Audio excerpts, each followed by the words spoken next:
Gray morning in the small town of Clearwater where life moved slowly and faces were familiar. A waitress helped an old man every morning, but one day, his lawyers walked in with 4 bodyguards. It was just another quiet morning in Maplewood Diner. That little corner cafe where the coffee was always strong, the pancakes always warm, and the regulars always predictable. Except for one. Every morning, around 7:15 sharp, Clara, a waitress with tired eyes but a heart that never stopped caring, noticed the same elderly man walk in. He always wore the same brown hat, the same gray coat, even in spring, and always sat by the same window. He never said much. Just ordered coffee and toast, and always left the same $3 tip. But what stood out wasn't what he said, it was how he said it. Every time Clara poured his coffee, he'd look up, smile softly, and whisper, "Thank you, dear.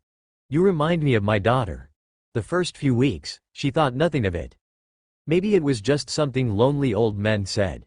But as the days passed, she noticed his hands tremble a little more, his steps slow down, his voice fade just a bit.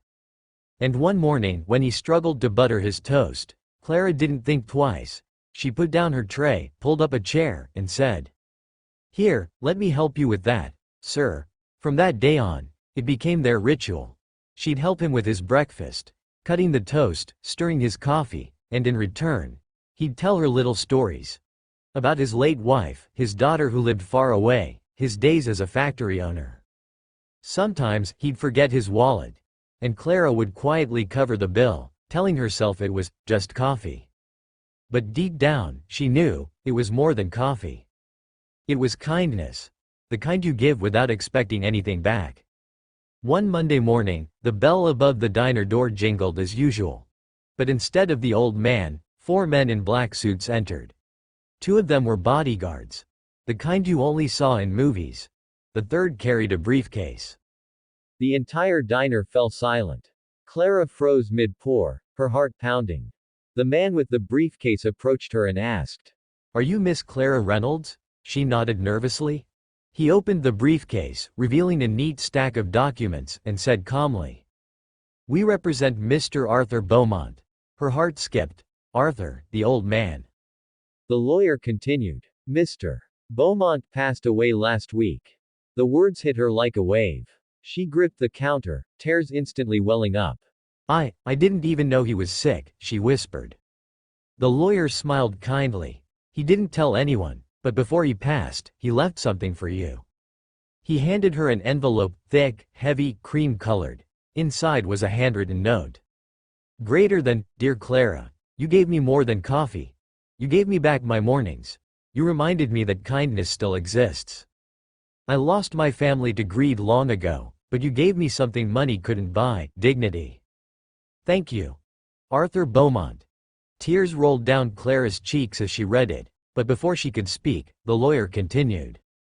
"Mr. Beaumont instructed us to deliver one more thing." He nodded to the bodyguards, who handed her a small box and a set of keys. Inside was the deed to a small white house with a garden on Willow Street. "He wanted you to have a home of your own," the lawyer said softly, "and enough funds to never have to work another double shift." The diner went silent again. Every customer, every cook in the back, just stood still, watching as the waitress who once gave coffee to an old man now stood crying, holding the legacy of a life changed by kindness. Weeks later, when the paperwork settled, Clara finally went to see the house. It was beautiful, cozy, filled with sunlight and quiet. But there was one more surprise waiting. On the porch was a letter framed on the wall, written by Arthur's daughter. "Greater than, Clara, I never knew my father in his last years, but I know he found peace because of you. You gave him what we couldn't, love without condition. I'm proud to call you part of our family."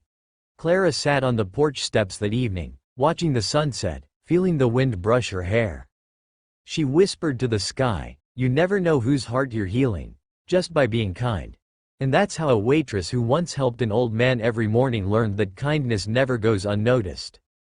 Because sometimes, the smallest gestures leave the biggest legacies. One act of kindness can change a life, and sometimes, it can even change yours.